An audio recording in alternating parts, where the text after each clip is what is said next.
Video. आज का topic है trading the key swing points.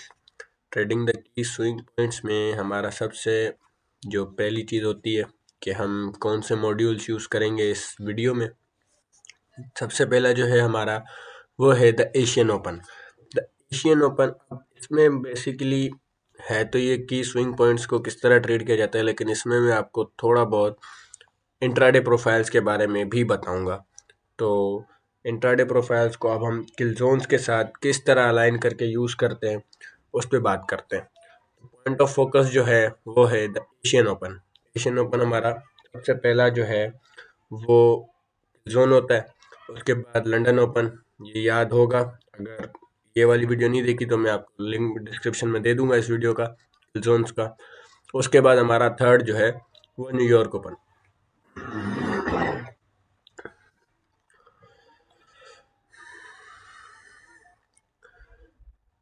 अब इंजीनियरिंग डेली रेंज किल जोन्स को यूज़ करते हुए किस तरह हम देखते हैं, किस तरह ये फॉर्म होती है। उसके द एशियन ओपन जो है हमारा जो सबसे पहला सेशन होता है वो हमारा, उसमें दो तरह के हमारे पास सिनेरियोज होते हैं। एक तो Asian open can be the daily high और लो। अब डेली हाई और लो से मुराद ये है कि एशियन ओपन कभी कभार आपने देखा होगा, क्योंकि हमारे पास यहाँ सब मोस्टली गोल्ड ट्रेडर्स हैं, तो गोल्ड में आपने ये बहुत बार चीज़ नोटिस की होगी कि मोस्टली आपको एशियन जो है वो आपको एक रेंज कर देता है, मतलब एक ट्रेंडिंग इन्वायरमेंट दे देता है। तो वो एक, अब क्योंकि हम एक्सपेक्ट करते हैं कि एशियन जो है वो हमारी कंसोलिडेशन होनी चाहिए, लेकिन कंसोलिडेशन होने के बावजूद वहाँ पे आपको एक इस तरह का ट्रेंडिंग इन्वायरमेंट देखने को मिल जाता है, जो कि हमारा सेकंड सीनियर होता है। फर्स्ट सीनियर ये होता है कि हम जो है एक सिंपल पावर ऑफ थ्री के पॉइंट ऑफ व्यू से सोचते हैं कि एशियन जो है वो कंसोलिडेशन करेगा, लंदन जो है वो मैनिपुलेट करेगा और न्यूयॉर्क जो है वो डिस्ट्रीब्यूट करेगा।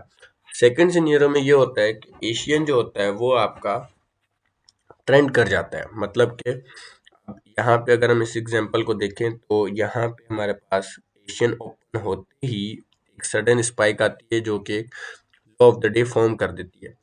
Law of the day form करने के बाद एशियन जो है वो रिवर्स करता है और ऊपर जाके अपनी डेली रेंज को जो है, एशियन की जो रेंज होती है उसको क्लोज करता है।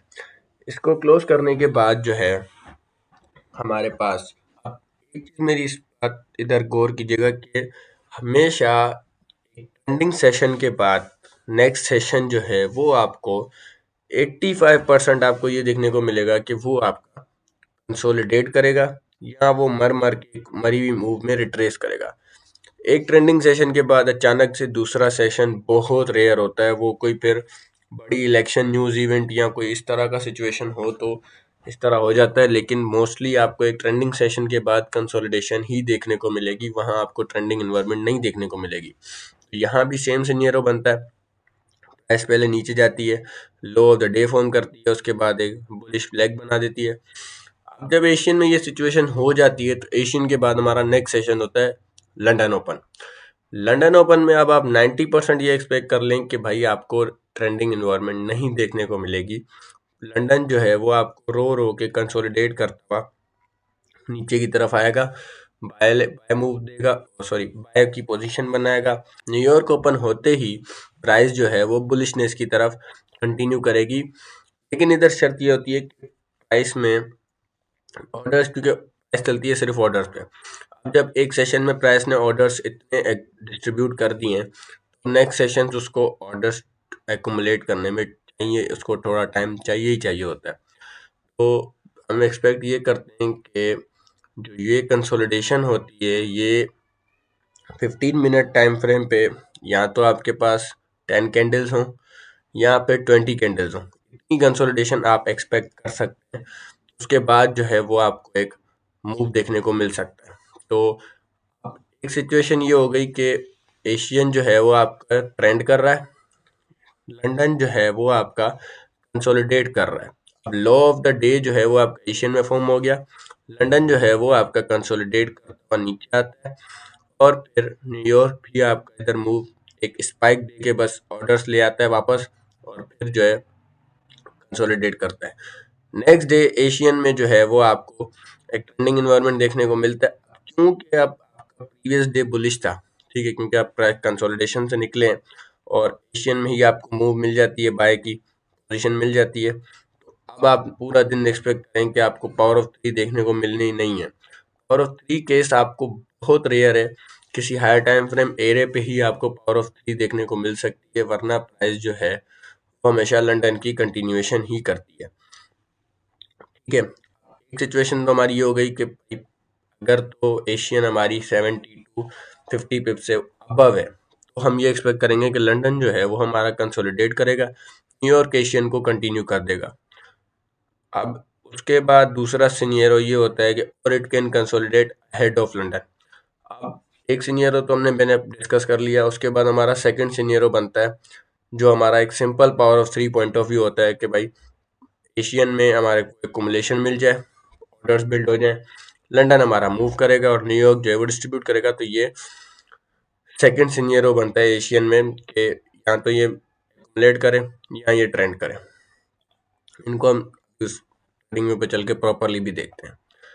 उसके बाद द लंदन ओपन। अब द लंदन ओपन में हम पावर ऑफ 3 एक पॉइंट ऑफ व्यू से सोचते हैं कि लंदन में हमारा या तो डे का हाई लगेगा या लो लगेगा, दोनों में से कोई एक चीज होगी। उसके बाद जो है प्राइस जो है वो अपनी पावर ऑफ 3 को फॉलो करेगी। ये जो आप एग्जांपल देख रहे हैं, ये आपको एक सीकेंड डिस्ट्रॉय प्रोफाइल है।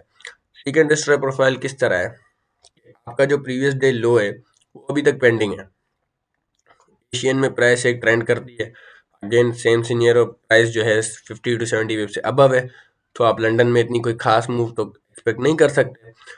लंदन में आप जब खास मूव एक्सपेक्ट नहीं कर सकते, तो फिर भी इधर आपको प्राइस जो है, क्योंकि प्राइस कभी कभार स्पीड में होती है, उसको अपनी वीकली रेंज पूरी करनी होती है, तो वो कर देती है, थोड़ा बहुत मूव फिर भी कर देती है। तो प्राइस जो है वो बस एशियन का हाई स्वीप करती है और फिर अपने किसी एरिया से वापस आ जाती है, लेकिन जो है वो अपना पीडीएल नहीं उड़ाती है। पीडीएल नहीं उड़ाती है तो मतलब ये है कि आपके पास सीक एंड डिस्ट्रॉय प्रोफाइल है। इसमें होता ये है कि यहाँ पे भी आपको दो प्रोफाइल्स देखने को मिलेंगी। एक तो ये कि आपको सिंपल पावर ऑफ 3 देखने को मिल जाए कि भाई एशियन पे आपको कंसोलिडेशन मिल जाए, लंदन आपका या तो हाई लगाए या फिर लो लगा दे, या तो फिर आपको सेकंड सिनेरियो जैसे मैंने ये बताया कि अगर एशियन आपकी 50 टू 70 पिप से बड़ी है, एक ट्रेंडिंग इन्वायरमेंट में, तो आपको ये देखने को मिल सकता है कि लंदन जो है वो आपका कंसोलिडेट करेगा और उसके बाद न्यूयॉर्क जो है, न्यूयॉर्क या फिर लंदन क्लोज किल जोन या फिर न्यूयॉर्क किल जोन आपको जो है एक ट्रेंडिंग इन्वायरमेंट दे सकते हैं। उसके बाद हम चलते हैं the New York open. The New York open में अब हम जब जाते हैं, अब अगर आप यहाँ पे देखें तो आपको एक इजी एक बड़ी सी एशियन रेंज देखने को मिल जाती है। एशियन रेंज देखने के बाद आपको एक लंदन में एक दबी दबाई सी मूव देखने को मिलती है, बिल्कुल टाइट कंसोलिडेशन। टाइट कंसोलिडेशन के बाद प्राइस वापस अपने एशियन हाई पे आती है, थोड़ा सा स्टे करती है, न्यूयॉर्क ओपन होते ही थोड़ा सा पहले मैनिपुलेट करती है। अब द न्यूयॉर्क ओपन जब आता है हमारे पास, तो हम सेम सिनेरियो ये देखते हैं कि न्यूयॉर्क ओपन में भी आपको दो तरह के सिनेरियोज देखने को मिल सकते हैं। द न्यूयॉर्क ओपन में पहली चीज तो हमारे पास ये होती है कि कभी कभार आपने ये चीज देखी होगी कि फॉर्मरली ऑन सीपीआई इवेंट, किसी भी बड़ी न्यूज इवेंट पे प्राइस आपको एक दोनों सेशंस की एक स्पाइक देगी और फिर जो है वो प्राइस अपनी ओरिजिनल डायरेक्शन को कंटिन्यू करेगी। ये हम एक्सपेक्ट करते हैं कि ये हमारे पास एक डेली हाई और लो होता है।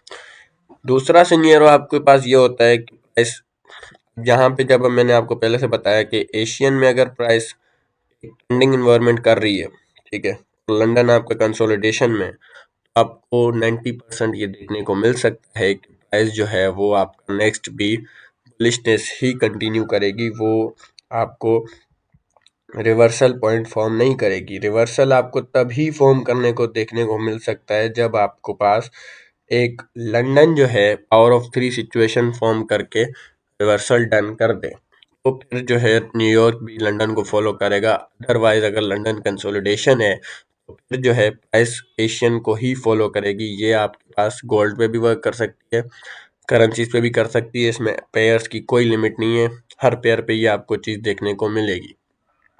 उसके बाद और it can be a retracement from London. Scenario ये होता है कि कभी कभार ऐसा भी होता है कि एशियन जो है वो आपकी टाइटली कंसोलिडेट हो जाती है और लंदन आपको बहुत बड़ी मूव दिखा देगा, बहुत ज़्यादा मूव कर देगा, तो फिर आपको न्यूयॉर्क जो है वो आप उससे एक्सपेक्ट ना करेंगे, आपको वो एक ट्रेडिंग इन्वायरमेंट देगा, न्यूयॉर्क सेशन आपके लिए ट्रेडेबल नहीं होगा। अब इसको हम ज़रा ट्रेडिंग व्यू पे चल के देखते हैं। ट्रेडिंग व्यू पे जब हम जाते हैं तो हमारे पास एक सिंपल सी एक एग्जांपल यहाँ पे ये आती है कि एशियन जो है हमारी वो 3 से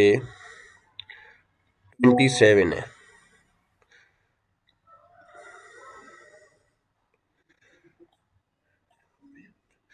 यहाँ पे अब हम देखते हैं कि एशियन रेंज जो है वो 14 से 20 है, तो ये एक अंडर 60 पे, तो मतलब ये हमारे पास एक कंसोलिडेशन रेंज है। क्योंकि गोल्ड आपके पास मूव ज़्यादा करता है तो आप इसमें फ्लेक्सिबल हो सकते हैं।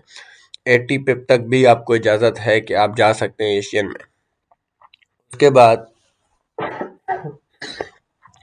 उसके बाद क्या होता है, जो है लंदन ओपन होते ही एक स्वाइप मारती है, स्वीप करती है और फिर किसी ब्रेकअवे गैप से प्राइस जो है वो गिर जाती है। अब गिरने के बाद क्या होता है कि अब यहाँ पे आप अगर थोड़ा गौर से देखें तो आपको एक सिंपल वो चीज़ देखने को मिल सकती है जो मैं आपको पावर ऑफ 3 के लिहाज से कह रहा था। ये आपकी मैनिपुलेशन लेग है। उसके बाद प्राइस जो है वो आपकी कंटिन्यू करती है डाउन साइड। उसके बाद लंदन लंच में आपको ऑर्डर ब्लॉक से एक और एंट्री मिल जाती है। एंट्री मिलने के बाद प्राइस जो है वो आपकी नीचे की तरफ कंटिन्यू करती है। ठीक है, उसके बाद जो है प्राइस एक और बार आपको एंट्री देती है और फिर जो है वो कंसोलिडेट करना शुरू कर देती है। अब यहाँ पे क्योंकि थोड़ा सा दिसंबर है, सेक्शन थोड़ा सा मैसी है, थोड़ा सा मजीद पीछे चल के देखते हैं इसको।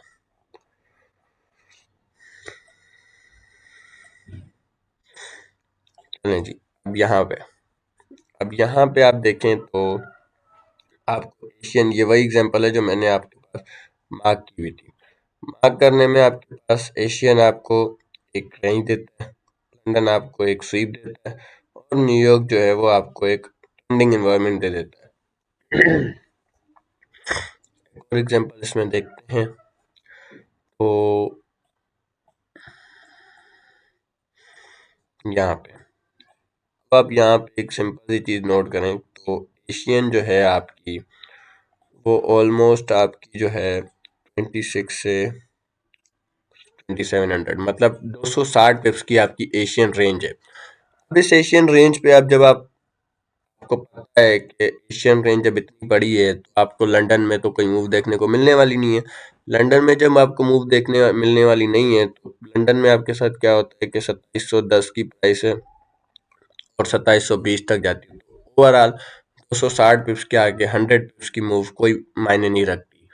तो अब आप यहाँ पे एक सिंपल, जैसे मैंने आपको बताया कि जब आपकी एशियन इतनी बड़ी हो जाए तो आपने क्या करना होता है, आपने एक्सपेक्ट करना होता है कि न्यूयॉर्क आपको एक ट्रेंडिंग इन्वायरमेंट देगा, यही आपको एक्सपेक्ट करना होता है। तो आप अपनी एशियन रेंज पे भी सिर्फ पिप लगा दें और आपको ओटीई लेवल मिल जाएगा आपका।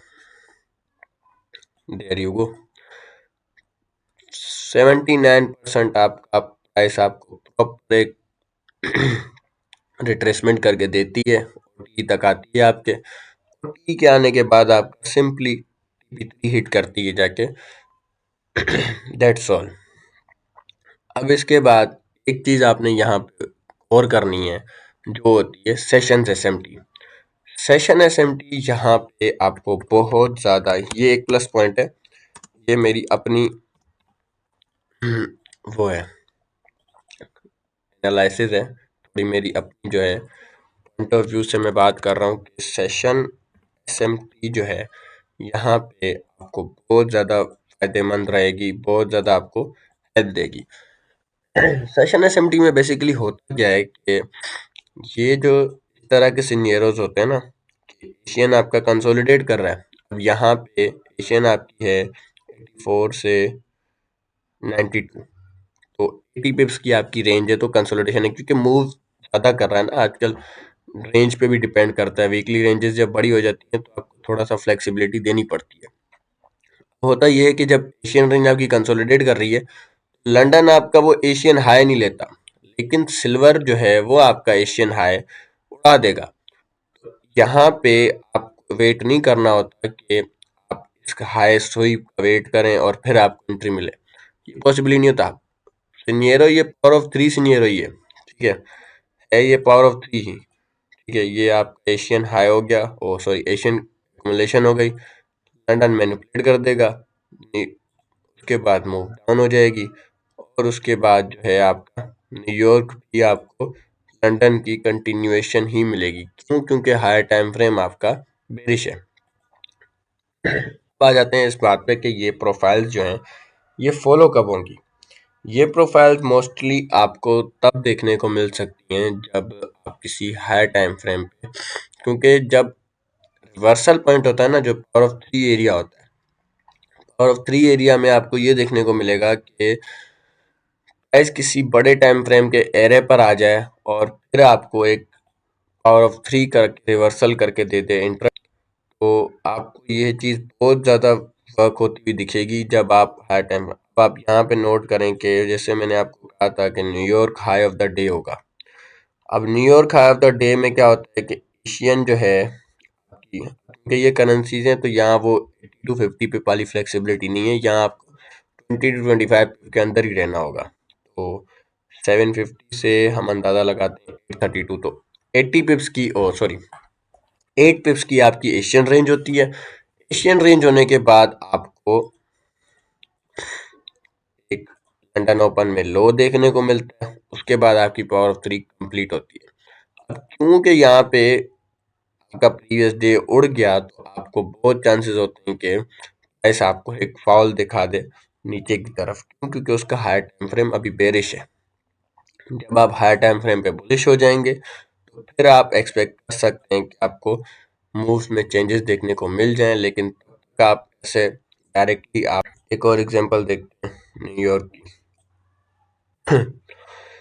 न्यूयॉर्क में अब आप देखें कि आपको एशियन भी आपको कंसोलिडेशन मिलता है, लंदन भी आपको कंसोलिडेशन मिलता है, तो प्राइस जो है न्यूयॉर्क में आपको एक बुलिशनेस देती है और अपने ओल्ड एरिया से वापस आ जाती है। लेकिन ये आपको ओवरऑल एक कंसोलिडेशन एरिया है बड़े टाइम फ्रेम पे अगर हम देखें तो इसमें बेहतर आपके लिए यही होता है कि आप ट्रेड ना ही करें तो बेहतर है।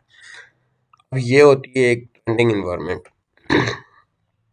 एशियन आपकी बहुत छोटी हो जाती है, लंदन आपका डायरेक्टली हाई लगाने चला जाता है, डायरेक्टली हाई लगाने के बाद जो है आपका पीछे से आपके पास जो एनालिसिस हैं वो आपके वर्क करेंगे। यहाँ पे ये होता है कि प्राइस जो है हाई लगाने जाती है, ओटी की तरफ आती है। बेसिकली जो M1 ट्रेडर हैं वो तो ये बोलेंगे कि यार इतनी बड़ी मूव हो गई है तो प्राइस जो है वो अब बुलिश है, लेकिन जो थोड़ा बहुत बड़े टाइम फ्रेम को H1 को M30 को मूव देखते रहते हैं, तो जो M30 और H1 को देखते रहते हैं या उससे भी बड़े टाइम फ्रेम को देखते हैं, उन्हें पता होता है कि यार यहाँ पे जो सिनेरियो चल रहा है वो बुलिश नहीं है, वो बाय सेल की एंट्री है। सेल एंट्री पे जब आपको ओटी लेवल मिलता है तो आप इजीली अपने टीपीज फिबोनाची से ले सकते हैं। फिबोनाची से अपने टीपीज लेने के बाद को हम जरा एयूडी यूएसडी पे भी देख लेते हैं, जब इतनों पे देख लिया तो एयूडी यूएसडी पे जब हम इसको देखते हैं, एशियन में आपको एशियन रेंज आपकी कितनी है 007, 20 पिप्स की आपकी एशियन रेंज है, लेस देन 20 है लेकिन 20 लगा लेते हैं। 20 पिप्स की जब आपकी एशियन रेंज है तो आपको लंदन में हाई लगता हुआ मिलता है, उसके बाद प्राइस वापस आ जाती है, उसके बाद आप अपनी लंदन की रेंज पे पावर ऑफ 3 सिचुएशन बना सकते हैं और आपका टीपी 3 हो गया। आपको एंट्री मिल गई 70% एरिया पे, ओटी नाइस रिट्रेसमेंट लेवल, और आपके बाद उसका टीपी हो गया। अब आपने अपने जोन्स और अपने टाइम किस तरह डिटरमाइन करने हैं। अब जब आपने देखा कि एशियन आपका, फॉर एग्जांपल आप लंदन ट्रेडर हैं, आपने एशियन देख लिया कि यार एशियन जो है वो लेस देन 20 पे कंसोलिडेशन एरिया है। जब आपके साथ ये सीन हो गया कि आपको एक टाइट कंसोलिडेशन एरिया मिल गया, तो अब आप एक्सपेक्ट क्या करेंगे कि लंदन जो है वो आपको ट्रेंडिंग इन्वायरमेंट दे सकता है। ट्रेंडिंग इन्वायरमेंट देने के बाद अब आपको अगर लंदन ट्रेंडिंग इन्वायरमेंट नहीं देता, ठीक है, एशियन आपको एक ट्रेंडिंग इन्वायरमेंट दे देता है, तो अब आप एक्सपेक्ट करेंगे कि लंदन में बैठने का कोई फायदा नहीं है, तो हम न्यूयॉर्क में देखते हैं, न्यूयॉर्क में हम एशियन की कंटिन्यूएशन देखेंगे। ठीक है, अगर तो लंदन आपको एक ट्रेंडिंग एनवायरनमेंट देता है तो आप एक्सपेक्ट कर लें कि न्यूयॉर्क भी रिट्रेसमेंट करके लंदन को ही कंटिन्यू करेगा, उसकी रिवर्सल बहुत कम करता है। अगर किसी एरे पे आ जाए हायर टाइम फ्रेम के तो फिर आपको दिखा देगा। अब ये चीज़ आप यहाँ पे देखें कि आपको ये चीज़ देखने को मिल जाएगी कि एशियन इतनी बड़ी हो गई 3 to 5 और ऑलमोस्ट 50 पिप की एशियन रेंज करेंसीज में नॉट एक्सेप्टेबल होती है। तो आपको फिर लंदन का रिजल्ट भी देखने को मिल जाएगा, न्यूयॉर्क का भी रिजल्ट आपको देखने को मिल जाएगा। लेकिन अब आप यहाँ पे एक चीज नोट करें, जो चीज मैंने आपको बताई, अगर एशियन एक्सपेंड हो रहा है तो आपको न्यूयॉर्क भी उसकी कंटिन्यूएशन दिखता ही मिलेगा। लंदन आपका कंटिन्यूएशन, सॉरी, कंसोलिडेशन करता है, न्यूयॉर्क ओपन होता है, थोड़ा सा टाइम में डिलेशन आ जाता है, लेकिन प्राइस ओवरऑल जाती डाउन ही है। ये नहीं कि प्राइस आपकी बुलिश निकल जाए, ये चीज़ नहीं होती। तो ये थी कुछ प्रोफाइल्स और इनको ट्रेड। अब इसमें आपको हायर टाइम फ्रेम को नज़र में रखना लाजमी है, क्योंकि अगर आप हायर टाइम फ्रेम में लाजमी नहीं रखेंगे तो आप एंटिसिपेट नहीं कर पाएंगे कि आपको कौन सा सेशन किस डायरेक्शन में ट्रेड करना है। तो अब तक के लिए इतना ही, और अगर आपको वीडियो अच्छी लगी है तो यार लाइक कर दें और सब्सक्राइब करते जाइएगा।